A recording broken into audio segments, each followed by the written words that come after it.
ನಮಸ್ಕಾರ, first tube ನ ಮತ್ತೊಂದು ವಿಡಿಯೋಗೆ ಸ್ವಾಗತ. ವಿಜ್ಞಾನವು ಮಂಗಳ ಗ್ರಹಕ್ಕೆ ನೌಕೆಯನ್ನ ಕಳುಹಿಸಬಹುದು, ಕೃತಕ ಬುದ್ಧಿಮತ್ತೆಯ ಮೂಲಕ ಜಗತ್ತನ್ನೇ ಆಳಬಹುದು. ಆದ್ರೆ ಈ ಭೂಮಿಯ ಮೇಲೆ ಇಂದಿಗೂ ವಿಜ್ಞಾನಕ್ಕೆ ಸವಾಲಾಗಿ ನಿಂತಿರುವ ಕೆಲವು ಪವಿತ್ರ ಕ್ಷೇತ್ರಗಳಿವೆ. ಅವುಗಳಲ್ಲಿ ಅಗ್ರಪಂಕ್ತಿ ಅಂದ್ರೆ ಒಡಿಶಾದ ಪುರಿ ಜಗನ್ನಾಥ ದೇವಾಲಯ. ಭಗವಂತ ಜಗನ್ನಾಥನು ಕೇವಲ ಭಕ್ತರ ಆರಾಧ್ಯ ದೈವವಲ್ಲ, ಆತ ಈ ಬ್ರಹ್ಮಾಂಡದ ಗತಿಯನ್ನ ನಿರ್ಧರಿಸುವ ಶಕ್ತಿ.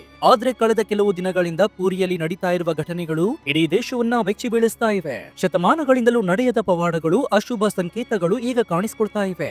ಇದು ಕೇವಲ ಕಾಕತಾಳೀಯವಾ ಅಥವಾ 25 ವರ್ಷಗಳ ಹಿಂದೆ ಸಂಭವಿಸಿದ ಆ ಮಹಾ ವಿನಾಶದ ಮುನ್ಸೂಚನೆನಾ? ದೇಗುಲದ ಮೇಲೆ ಹದ್ದುಗಳು ಕಾಣಿಸಿಕೊಂಡಿರುವುದು, ಧ್ವಜಕ್ಕೆ ಬೆಂಕಿ ಬಿದ್ದಿರುವುದು, ಶಿಖರದಲ್ಲಿ ಬೆಂಕಿ ಕಾಣಿಸಿಕೊಂಡಿರುವುದು ಯಾವುದರ ಸಂಕೇತ? ಹಾಗಾದ್ರೆ ಕಲಿಯುಗದ ಅಂತ್ಯವನ್ನ ಸೂಚಿಸ್ತಾ ಇದ್ದಾನಾ ಜಗನ್ನಾಥ? ಮುಂದೆ ಬರಲಿರುವಂತಹ ವಿಪತ್ತಿನ ಮುನ್ಸೂಚನೆಯನ್ನ ಕೊಡ್ತಾ ಇದ್ದಾನಾ ಪುರಿ ಜಗನ್ನಾಥ? ಪೂಜೆಯ ವೇಳೆ ಜಗನ್ನಾಥನಿಗೆ ಅಪಮಾನವಾಯ್ತಾ? ಈ ಎಲ್ಲಾ ಮಾಹಿತಿನ ಇವತ್ತಿನ ಈ ವಿಡಿಯೋದಲ್ಲಿ ನೋಡೋಣ. ಆದ್ರೆ ಅದಕ್ಕೂ ಮುನ್ನ ಮುಂಬರುವ ಗಂಡಾಂತರಗಳಿಂದ ಹಾಗೂ ಕಂಟಕಗಳಿಂದ ಕಾಪಾಡು ಜಗನ್ನಾಥ ಅಂತ ಕಮೆಂಟ್ ಮಾಡಿ ಹಾಗೂ ವಿಡಿಯೋಗೆ ಲೈಕ್ ಕೊಡಿ. ಜೊತೆಗೆ ಈ ಪುರಿ ಜಗನ್ನಾಥನ ಪವಾಡಗಳನ್ನ ನೀವು ನಂಬ್ತೀರಾ ಇಲ್ವಾ ಅಂತ ಕೂಡ ಕಮೆಂಟ್ ಮಾಡಿ.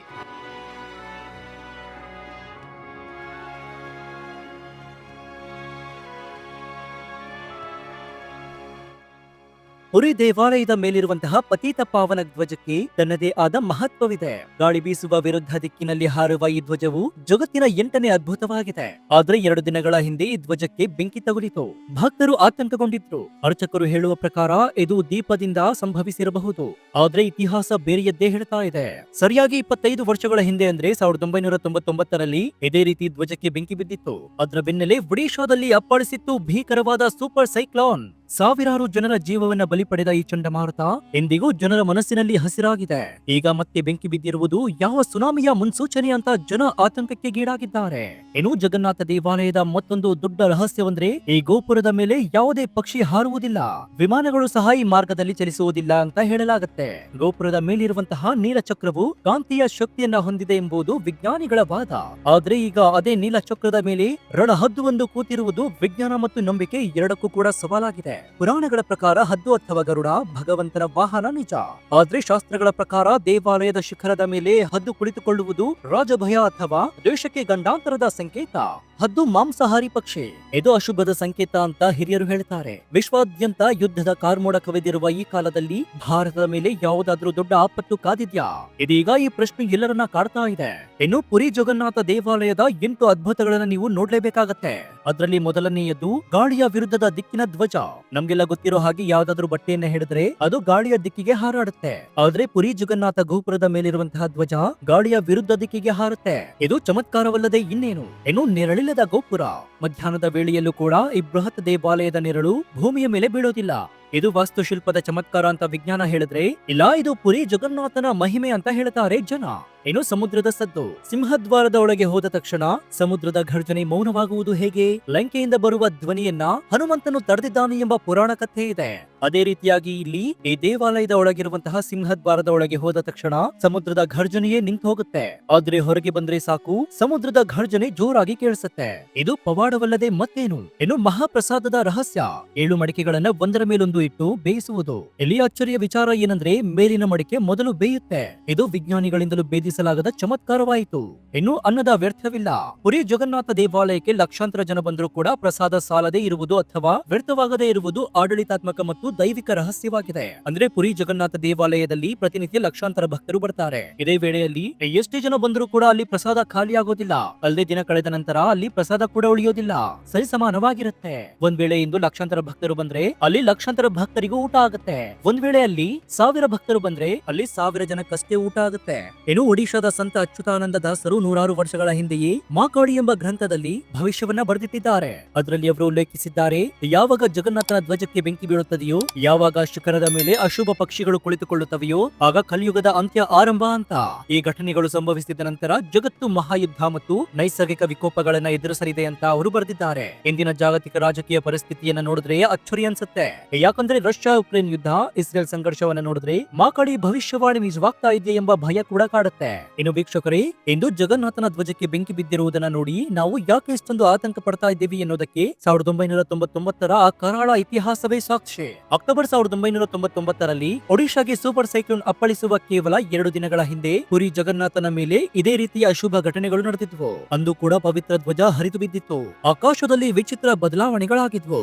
ಅಂದಿನ ಭೀಕರತೆಯನ್ನ ನೆನಪಿಸಿಕೊಳ್ಳುವಂತಹ ಪ್ರತ್ಯಕ್ಷದರ್ಶಿಗಳು ಹೇಳುವುದೇನೆಂದ್ರೆ, ಗಾಳಿಯ ವೇಗ ಗಂಟೆಗೆ 260 ಕಿಲೋಮೀಟರ್ ಮೀರಿತ್ತು. ಸಮುದ್ರದ ಅಲೆಗಳು 20 ರಿಂದ 30 ಅಡಿ ಎತ್ತರಕ್ಕೆ ಎದ್ದು ಇಡೀ ಹಳ್ಳಿಯನ್ನೇ ನುಂಗಿ ಹಾಕಿದ್ವು. ಸುಮಾರು 10,000ಕ್ಕೂ ಹೆಚ್ಚು ಜನ ಅಂದು ಪ್ರಾಣವನ್ನ ಕಳೆದುಕೊಂಡಿದ್ರು. ಲಕ್ಷಾಂತರ ಜಾನುವಾರುಗಳು ಮೃತಪಟ್ಟಿದ್ವು. ಆದ್ರೆ ಆಶ್ಚರ್ಯ ವಿಚಾರ ಏನಂದ್ರೆ, ಇಡೀ ಒಡಿಶಾ ತತ್ತರಿಸಿದ್ರು ಕೂಡ ಜಗನ್ನಾಥನ ದೇವಾಲಯಕ್ಕೆ ಒಂದು ಸಣ್ಣ ಹಾನಿ ಕೂಡ ಆಗಿರ್ಲಿಲ್ಲ. ಅಂದು ಬದುಕುಳಿದ ಹಿರಿಯರು ಇಂದಿಗೂ ಹೇಳ್ತಾರೆ, ಜಗನ್ನಾಥ ಅಂದು ಧ್ವಜದ ಮೂಲಕ ನಮಗೆ ಮುನ್ಸೂಚನೆಯನ್ನ ನೀಡಿದ್ದ, ಆದ್ರೆ ನಾವು ಅದನ್ನ ಕೇವಲ ಕಾಕತಾಳೀಯ ಅಂತ ನಿರ್ಲಕ್ಷಿಸಿದ್ವಿ ಎಂದು ಮತ್ತೆ ಅಂತಹದ್ದೇ ಸೂಚನೆ ಸಿಗ್ತಾ ಇದೆ. ಪ್ರಕೃತಿ ಮಾತೆ ಮತ್ತೊಂದು ಮಹಾ ವಿನಾಶಕ್ಕೆ ಸಜ್ಜಾಗಿದ್ದಾಳೆ ಅಂತ ಅರ್ಥವಲ್ವಾ? ಇದು ಕೇವಲ ಒಡಿಶಾಗೆ ಸೀಮಿತವೋ ಅಥವಾ ಇಡೀ ಭಾರತಕ್ಕೂ ಎನ್ನುವ ಪ್ರಶ್ನೆ ಈಗ ಕಾಡ್ತಾ ಇದೆ. ಇನ್ನು ಪ್ರತಿದಿನ ಸಂಜೆ ಸೂರ್ಯಾಸ್ತದ ಮೊದಲು ಒಬ್ಬ ಅರ್ಚಕರು ದೇವಾಲಯದ 214 ಅಡಿ ಎತ್ತರದ ಗೋಪುರವನ್ನ ಹತ್ತಿ ಹಳೆಯ ಧ್ವಜವನ್ನ ತೆಗೆದು ಹೊಸ ಧ್ವಜವನ್ನ ಕಟ್ತಾರೆ. ಇದ್ರಲ್ಲೇನಿದೆ ಆಶ್ಚರ್ಯ ಅಂತ ನೀವು ಅನ್ಕೊಳ್ತಿದ್ದೀರಾ? ಇಲ್ಲೇ ಇರೋದು ನೋಡಿ ಅಸಲಿ ವಿಚಾರ. ಈ ಗೋಪುರವನ್ನ ಹತ್ತಲು ಯಾವುದೇ ಏನೇ ಹಗ್ಗ ಅಥವಾ ಸುರಕ್ಷಿತ ಸಾಧನಗಳಿಲ್ಲ. ಕೇವಲ ಬರಿಗೈ ಮತ್ತು ಬರಿಗಾಲಿನಲ್ಲಿ ಅರ್ಚಕರು ಗೋಪುರದ ಕಲ್ಲುಗಳನ್ನೇ ಆಧಾರವನ್ನಾಗಿಟ್ಟುಕೊಂಡು ಮೇಲೆ ಹತ್ತಾರೆ. ಇನ್ನು ಅರ್ಚಕರು ಗೋಪುರಕ್ಕೆ ಬೆನ್ನು ಹಾಕಿ ಮುಖವನ್ನ ಹೊರಭಾಗಕ್ಕೆ ಮಾಡಿ ಹತ್ತುವ ಈ ದೃಶ್ಯವನ್ನ ನೋಡಿದ್ರೆ ಎದೆ ಜಲ್ಲನ್ಸುತ್ತೆ. ಒಂದು ಸಣ್ಣ ತಪ್ಪು ಹೆಜ್ಜೆಯು ಕೂಡ ಸಾವು ತರಬಲ್ಲದು. ಇನ್ನು ಸಮುದ್ರದ ತೀರದಲ್ಲಿರುವಂತಹ ಕಾರಣ ಅಲ್ಲಿ ಗಾಳಿಯ ವೇಗ ಅತಿಯಾಗಿರುತ್ತೆ. ಅಂತಹ ವೇಗದ ಗಾಳಿಯಲ್ಲಿ 45 ಅಂತಸ್ತಿನ ಕಟ್ಟಡದ ಎತ್ತರಕ್ಕೆ ಹತ್ತಿ ಧ್ವಜ ಬದಲಿಸುವುದು ದೈವಿಕ ಶಕ್ತಿ ಇಲ್ಲದೆ ಸಾಧ್ಯವೇ ಇಲ್ಲ. ಕಳೆದ 800 ವರ್ಷಗಳಿಂದ ಈ ಸಂಪ್ರದಾಯ ಒಂದು ದಿನವೂ ಕೂಡ ನಿಂತಿಲ್ಲ. ಮಳೆ ಬರಲಿ, ಬಿರುಗಾಳಿ ಇರಲಿ, ಈ ಸಾಹಸ ನಡೆದೇ ನಡೆಯುತ್ತೆ. ಅಂತಹ ಪವಿತ್ರವಾದ ಧ್ವಜಕ್ಕೆ ಇಂದು ಬೆಂಕಿ ಬಿದ್ದಿದೆ ಅಂದ್ರೆ ಆ ಗೋಪುರ ಹತ್ತುವ ಅರ್ಚಕರ ಮನಸ್ಸಿನಲ್ಲಿ ಎಷ್ಟು ಆತಂಕ ಇಡಬೇಡ ಅಂತ ನೀವೇ ಒಮ್ಮೆ ಯೋಚನೆ ಮಾಡಿ ನೋಡಿ. ಅವರು ಹೇಳುವಂತೆ ಧ್ವಜಕ್ಕೆ ಧಕ್ಕೆಯಾದರೆ ಅದು ಜಗನ್ನಾಥನಿಗೆ ಧಕ್ಕೆಯಾದಂತೆ. ನಾವು ಇದನ್ನ ಕೇವಲ ಧಾರ್ಮಿಕ ದೃಷ್ಟಿಯಿಂದ ನೋಡದೆ ಇಂದಿನ ಜಾಗತಿಕ ಪರಿಸ್ಥಿತಿಗೆ ತಾಳೆ ಹಾಕಿ ನೋಡ್ಬೇಕಾಗತ್ತೆ. ಪುರಿ ಮಾಳಿಕಾದಲ್ಲಿ ಬರೆದಿರುವಂತೆ ಮಹಾಯುದ್ಧದ ಸಮಯದಲ್ಲಿ ಜಗನ್ನಾಥನ ಶಿಖರದ ಮೇಲೆ ಅಶುಭ ಪಕ್ಷಿಗಳು ಕಾಣಿಸಿಕೊಳ್ಳುತ್ತವೆ ಎಂದು ಜಗತ್ತಿನ ಸ್ಥಿತಿ ಹೇಗಿದೆ? ಯುದ್ಧ ಭೀತಿ. ರಷ್ಯಾ ಉಕ್ರೇನ್ ಯುದ್ಧ 2 ವರ್ಷ ಕಳೆದರೂ ಕೂಡ ನಿಂತಿಲ್ಲ. ಇಸ್ರೇಲ್ ಹಮಾಸ್ ಸಂಘರ್ಷ ಇಡೀ ಮಧ್ಯಪ್ರಾಚ್ಯವನ್ನ ಸ್ಫೋಟಿಸುವ ಹಂತಕ್ಕೆ ತಂದಿದೆ. ಇದೇ ವೇಳೆ ಅದೇ ಮಧ್ಯಪ್ರಾಚ್ಯದಲ್ಲಿ ಇಸ್ರೇಲ್, ಇರಾನ್, ಅಮೆರಿಕ ನಡುವೆ ಯುದ್ಧ ನಡೀತಾ ಇದೆ. ಇದನ್ನೆಲ್ಲ ನೋಡ್ತಾ ಇದ್ರೆ ನಾವು ಈಗಾಗಲೇ 3ನೇ ಮಹಾಯುದ್ಧದ ಹೊಸ್ತಿಲಲ್ಲಿದ್ದೀವಿ ಅಂತ ಅನ್ಸುತ್ತೆ. ಇನ್ನು ಕಳೆದ 1 ವರ್ಷದಲ್ಲಿ ಜಗತ್ತಿನಾದ್ಯಂತ ತಾಪಮಾನ 1.5 ಡಿಗ್ರಿ ಸೆಲ್ಸಿಯಸ್ ಗಿಂತ ಹೆಚ್ಚಾಗಿದೆ. ಭಾರತದಲ್ಲೂ ನಾವು ಕಂಡಿರದಂತಹ ಬಿಸಿಲು ಮತ್ತು ಅಕಾಲಿಕ ಮಳೆ ಕಾಣ್ತಾ ಇದ್ದೀವಿ. ವಿಜ್ಞಾನಿಗಳ ವರದಿಯ ಪ್ರಕಾರ ಹಿಮ ಪರ್ವತಗಳು ಕರಗುತ್ತಿವೆ, ಸಮುದ್ರ ಮಟ್ಟ ಏರುತ್ತೆ. ಹಿಮ ಪರ್ವತಗಳು ಕರಗ್ತಾ ಇವೆ, ಸಮುದ್ರ ಮಟ್ಟ ಏರ್ತಾ ಇದೆ. ಇದು ದೊಡ್ಡ ಸುನಾಮಿಗೆ ದಾರಿಯಾಗಬಹುದು.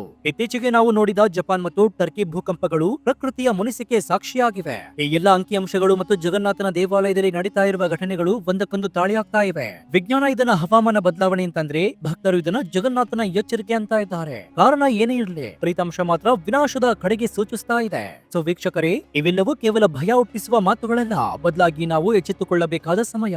ಪ್ರಕೃತಿಯನ್ನ ನಾವು ನಾಶ ಮಾಡ್ತಿದ್ದೇವೆ, ಧರ್ಮದ ಹಾದಿಯನ್ನ ಮರಿತಾ ಇದ್ದೇವೆ. ಬಹುಶಃ ಜಗನ್ನಾಥನು ಈ ಸಂಕೇತಗಳ ಮೂಲಕ ನಮಗೆ ಎಚ್ಚರಿಕೆ ನೀಡುತ್ತಾ ಇದ್ದಾನೆ. ಭಕ್ತಿ ಮತ್ತು ನಂಬಿಕೆ ಎಂಬುದು ಕೇವಲ ಪೂಜೆಗೆ ಸೀಮಿತವಾಗಬಾರದು, ಇದು ಸತ್ಯದ ಹಾದಿಯಲ್ಲಿ ನಡೆಯುವ ಪ್ರೇರಣೆಯಾಗಬೇಕು.